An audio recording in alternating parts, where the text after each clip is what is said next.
Hi, I'm Una, welcome back to the cave, and today we're going to have a little chat about wet palettes, how to make one and why you should use one.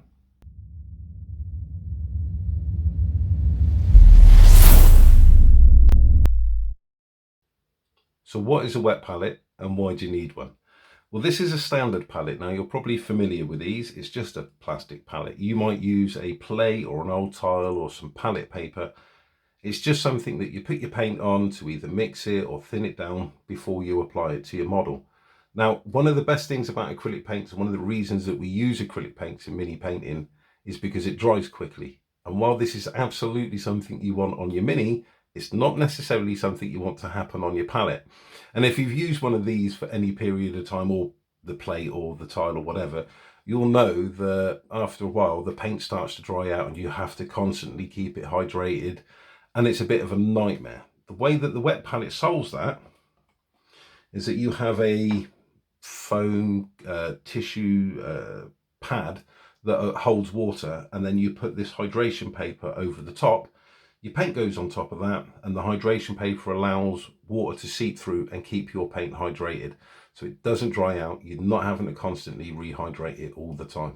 So this is my wet palette. This is the Red Grass version 1, and this is the best wet palette that I've ever used. And I like this one so much that I actually joined a Kickstarter to get the version 2, which is sat just off camera, but I thought I'd go for the XL Studio version, which is way too big. So I've reverted back to this, and it is just a fantastic wet palette. They're still available from Red Grass. I think they're £23. You get 2 of the foam inserts, you get 50 of the hydration papers.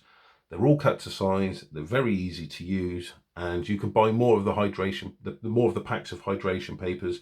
I think they're £7.50 and they come in packs of 50. Do you need to use one of these? Absolutely not. You can make them yourself. In fact, I have the first wet palette that I used just here. So this is a Ferrero Rocher box. And I actually got the idea of making this wet palette from Marco, and I'll leave a link to Marco's channel down below. He did a very good video on it. I can 100% back up everything that he says. This is a phenomenal homemade wet palette, with the added bonus that if you get a box of Ferrero Rocher for your other half, not only do you get the brownie points, but you get to have the box for your wet palette.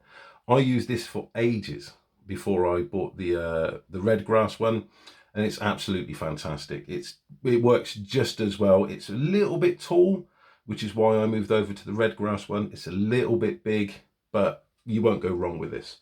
It also comes with its own lid, so when you put it in the fridge, it all seals up nice. Just a sponge that I bought from Tesco's, get them from your local supermarket, and your paper. Now, if you've been watching videos on wet palettes that have come out of the US, they say to put baking paper in there. Now, baking paper in the US is not the same as baking paper in the UK. If you buy baking paper in the UK and put it in here, it won't work properly. Baking paper in the UK is a wax paper. It doesn't allow water to seep through, so the wet palette won't work.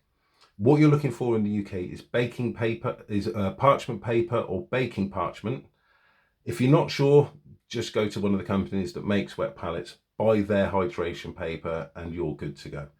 This served me for a very, very long time before I took the plunge and bought the Red Grass palette. Now, that is actually a piece of hydration paper from a Red Grass palette, because since I've made the move over, I've not bought any more parchment paper. But do you need to buy a box of Ferrero Rocher or the Red Grass one in order to make a wet palette? Absolutely not. I've gathered some stuff from around the house, and we're going to have a go and see what we can make a wet palette out of. So the first thing we have is the lid from some butter with a piece of kitchen roll and our hydration paper. And we have the lid of an ice cream tub, again with some kitchen roll and our hydration paper. This is actually a container that I found in Tesco's from their Spanish tortilla. So you get a nice potato and onion meal out of this as well. But I saw this tray and thought that'll make a brilliant wet palette. A sponge, again from Tesco's. Now, the one thing I would say with these is I'm probably going to be better off using a new sponge rather than the one you've just robbed from underneath the sink. I don't know how the chemicals that may be embedded in that one from cleaning will affect your paint. So just grab a new one and then our hydration paper. And then I have a little saucer, again with some kitchen roll and our hydration paper. So let's get these filled up and see how they go. So we've got our 4 pallets set up. Now, when you're adding water to them, you don't want them floating in water. Basically, you want to add enough water that the sponge or the cloth itself is fully saturated, and a little bit around the outside to act as a reservoir so that it has some water that it can soak up when it evaporates or dries out. So we're just going to fill these up. Again, not swimming in water, just enough so that they can hold the liquid. I think we might have put a bit too much in that one.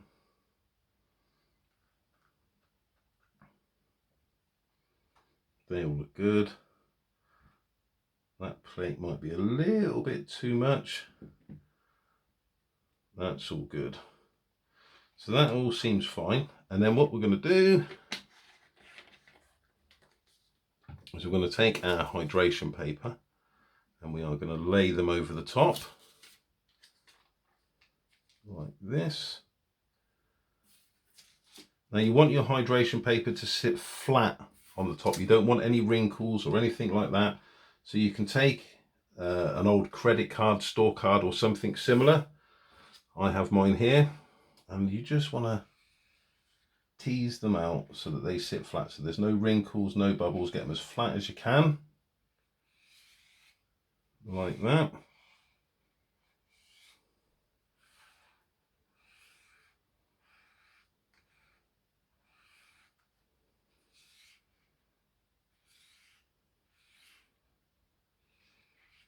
And there we go, 4 wet pallets ready to go. So as you can see, I've got all of the pallets laid out in front of me, including the dry pallet. I've added a single drop of green paint. So in this case, it's Scale Colours Fantasy and Games Green Skin Flesh to each one. I'm now going to go and have a spot of lunch. I'll be back in about 30 minutes to an hour, and we'll see what they look like then.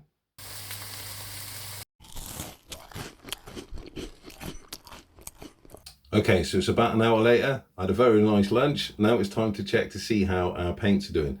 So we'll start with the drop of paint that was on the regular palette. I've moved the camera in, so excuse that being in shot.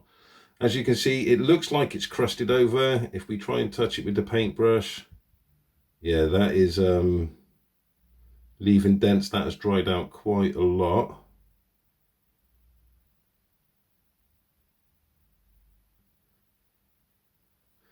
Let's see what it looks like when we put it onto a model.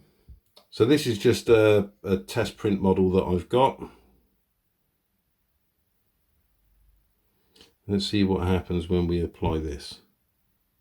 Doesn't go on too bad at all. So maybe a little bit thick if we water that down just a shade. Yeah, it is. It's not gone well. It has not gone well. Kudos to those people who paint like this for a living with the camera in the way. It is not easy. So it's not too bad. It's gone on, but we have to replace the paint that's on the palette because it's just not, it's just solidified. In the center it's not too bad, but if we add some water, yeah, it has just completely dried out. Just completely dried out. The coverage isn't too bad. It's a little bit grainy, a little bit lumpy, so not scored highly.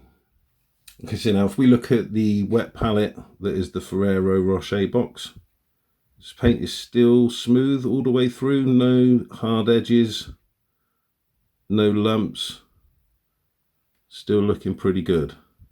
Let's see what it looks like on the model. Oh, that's going on quite nicely.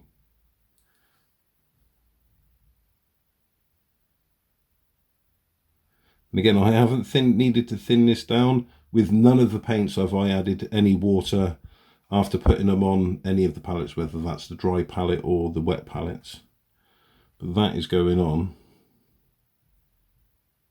quite nicely Nice and smooth. Good coverage. Yeah, not too bad at all. And the whole paint itself is still usable. There's no, the paint itself hasn't dried out. It's still fully usable. Let's move this in so we can get a closer look. It's still usable all the way through. I mean, you can thin that down a little bit more, but in all honesty, that's come out quite nice. Okay, now my own personal wet palette, the Red Grass version 1. Again, it's a little bit on the watery side. Maybe I overhydrated a little too much, but there's no lumps, there's no nothing, none of it is dried out. Let's see what it looks like on the model. And I may have overhydrated it, but again, we are going on nice and smooth, no lumps. A little bit on the watery side, I feel, but that might be me overhydrating it. But it does go on smooth once you let that dry, couple of thin coats, and that's going to be quite nice. But overall, I would say probably the Ferrero Rocher box is coming out ahead at the moment. Okay, so next is the butter/margarine container lid. Again, that's kind of a little bit watery, but it's not dried out, it's stayed hydrated. I mean, worst case scenario, when they're this thin, a couple of thin coats, use a hairdryer to dry them, but you're not having to go back and get any more paint out the pot. And like I said, this is an hour. I haven't added any more water to these or anything else. I've literally just put this down, gone and had something to eat, set a timer for an hour and come back again. So let's see what this looks like on the model. Oh, that's going on very nice. Very nice. Not, again, a little bit thin, but 2 thin coats and you're going to be fine on that. No lumps, no bumps, looking pretty good. And yeah, it's not dried out. Every bit of that paint is still usable. There's no issues with it, apart from maybe being a little bit on the thin side, a little bit too much water maybe, oversaturated it. But again, the whole paint is usable. 2 thin coats, you'd get away with that. Okay, so now we're in for the saucer with a bit of kitchen roll in it. Now the margarine tub lid and the saucer and the other ones, I've never actually tried those before. I have done the Red Grass one and I've done the Ferrero Rocher box. I've never actually made these wet palettes before, so this is all new to me as well. Again, where maybe a little bit on the runny side, there was a tiny bit of paint separation. I may have oversaturated it, but again, that's not too much of a problem. 2 thin coats. And remember, acrylic paint dries fairly quick, so 2 thin coats won't hurt your model at all. All right, let's see what this looks like on the model. Okay, so let's whack some paint on. Again, very thin. I may have oversaturated the palette there, but 2 thin coats, I reckon that's not going to come out too badly at all. All the paint is still usable. There's no lumps, there's no bumps. There's no issues with the paint apart from the fact that it might be a little bit on the watery side.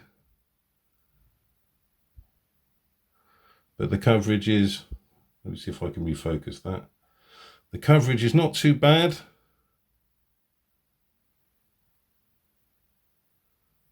Quite smooth, goes on quite smooth, no problems there. So maybe a bit of user error, a little bit too much water seeping through there, maybe oversaturated, but again, a nice smooth application.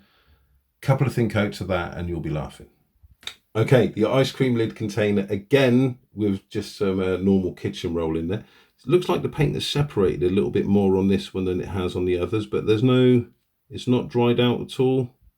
And I reckon before we've even applied this, I reckon we're going to get the same as we have with the other ones when we put it on the model, but let's give it a shot. Right, let's see how well this goes on. Again, maybe a little bit thin. It does show up all the imperfections on the model, but there's no issues with the paint itself, apart from the fact that it's a little bit on the thin side. But again, a couple of thin coats of that, pretty much with all of the other ones, a couple of thin coats of that and you're laughing, no problems with that at all. The paint is all usable. There's no dried corners or anything else like that. Okay, now the Spanish tortilla tray. Now you do get 2 of these for £4.50 from Tesco, so you can make a wet palette for yourself and make one for a mate. And again, we've got this paint. This is actually coming out quite nicely. The paint isn't as runny as it has been on the others. It looks quite nice. Let's see what it looks like on the model. Okay, let's see how this goes on. Oh, that's going on really nice. Again, a little bit thin. Maybe because these paints have been left here for so long in the water that they've become a little bit too oversaturated maybe, but the whole paint itself is still usable.